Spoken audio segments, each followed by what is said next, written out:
Hey there, plant lovers. Welcome back to your channel, A-ZFloraJourney. Today, we're talking about something called biophilic design.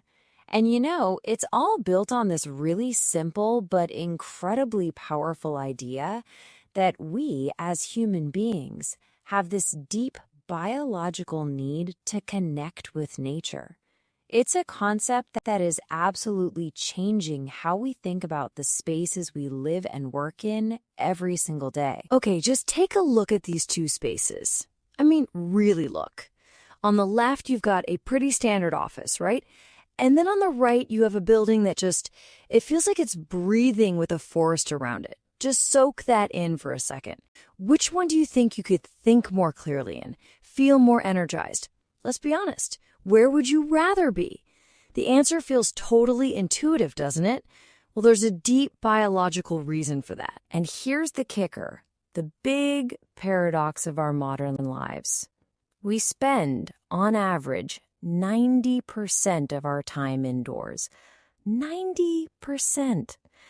For a species that spent more than 99% of its history evolving out in the wild, that's a massive disconnect. It's like we've constructed this incredible modern world, but in doing so, we've pretty much built ourselves into cages. So this leads us to what a lot of researchers are now calling our indoor epidemic. See, the environments we've made for ourselves, which are so often sterile and completely cut off from nature, are in direct conflict, a real discord with our evolutionary biology. And the result? It's more stress, mental fatigue, and just this general drain on our well-being. And I want to be clear, this isn't just about, preferring a nice view out the window. There's a huge and growing body of scientific research that shows that separating ourselves from the natural world has measurable negative effects on our physical and mental health. It's a health issue, plain and simple, not just an aesthetic one. So why? Why do we feel this so deeply? Let's dig into the science behind this powerful, powerful instinct. The core concept, the big idea, is called biophilia. And it's not just a casual liking of plants or a walk in the park. No. It's a deep-seated, inherent, almost subconscious need to connect with the natural world. It's literally hardwired into our DNA. This whole idea was really brought into the mainstream by the famous biologist E.O. Wilson. He defined biophilia as this fundamental urge to affiliate with other forms of life. He argued that for our species to truly thrive, not just survive, we need this connection. It's essential for our psychological health and development. Okay, so if our indoor epidemic is the problem and our biophilia is the underlying reason, then biophilic design is the intentional, evidence-based solution we've been looking for. And what this means is a fundamental shift in how we think about building. Traditional design often treats nature as an obstacle to be paved over, or maybe an afterthought, something you add at the end. Biophilic design asks a much, much deeper question. How do we create a good habitat for people as biological organisms? It's about designing for the species we are, not the machines we sometimes think we are. And listen, this goes way beyond just scattering a few potted plants around an office and calling it a day. Biophilic design is a whole comprehensive framework. So let's break down how it's actually applied. A really simple way to get your head around it comes from a researcher named Stephen Kellert. He basically organized biophilic design into three main types of experience: the direct experience of nature, the indirect experience, and the experience of space and place. Okay, first up, direct experience. This is exactly what it sounds like. It's about real, actual, tangible contact with nature.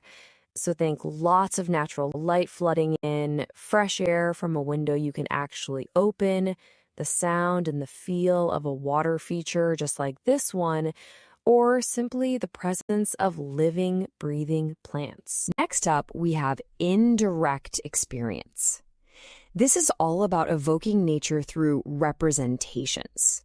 So we're talking about using natural materials like wood and stone, using colors and patterns that you'd find in the wild, or incorporating those beautiful, complex shapes and geometries that you see everywhere in nature. And the third category is the experience of space and place. This one's a little more abstract, but it's all about tapping into our evolved spatial preferences. This image here, it's a perfect example of what's called prospect and refuge. You have a cozy, protected, safe-feeling space that still offers a clear view out into a larger area. That combination of safety and opportunity, man, it just feels inherently good to us. It's in our bones. So, okay, the theory is cool, the concepts are great, but what about the results? This is where it gets really, really compelling. The data on the benefits of biophilic design, it's clear, it's measurable, and it's pretty stunning. There was this major global study, looked at over 7,600 office workers, and the results were incredible. For people working in spaces with natural elements, they reported a 15% higher level of well-being. Not only that, they were also found to be 6% more productive. And get this, they were 15% more creative. 15%. So we're not just talking about feeling a little bit better. This is a measurable improvement in performance and innovation. For a business, I mean, that's a massive return. And this chart just lays it all out, crystal clear. You can see the huge difference in productivity between what they call lean offices, those without nature, and the green ones. The effect of adding just simple natural elements like plants and sunlight, it's just undeniable. And you can see this in the real world too. Look at the Genzyme Corporation. They redesigned their headquarters with biophilic principles at the core. A big central atrium, tons of natural light, indoor gardens. A survey afterwards found that 88% of the staff said it improved their sense of well-being, and 75% felt more connected to their coworkers. It works. But this is bigger than just our individual offices or our homes. Biophilic design really connects our personal well-being to the much larger movement of sustainable green building. And this is where you see the real synergy, the true magic.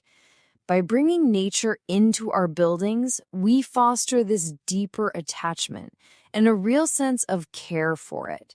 It helps us see that the very things that are good for us, clean air, natural light, healthy ecosystems, are also the exact same things that are good for the planet. So, as we wrap this up, I want to leave you with a question. Just take a second and look around your own environment. Right now, your office, your bedroom, wherever you are. Where's the light coming from? Do you see any natural materials or patterns? How does your space answer that deep, innate need for a connection to the world beyond its walls? Something to think about.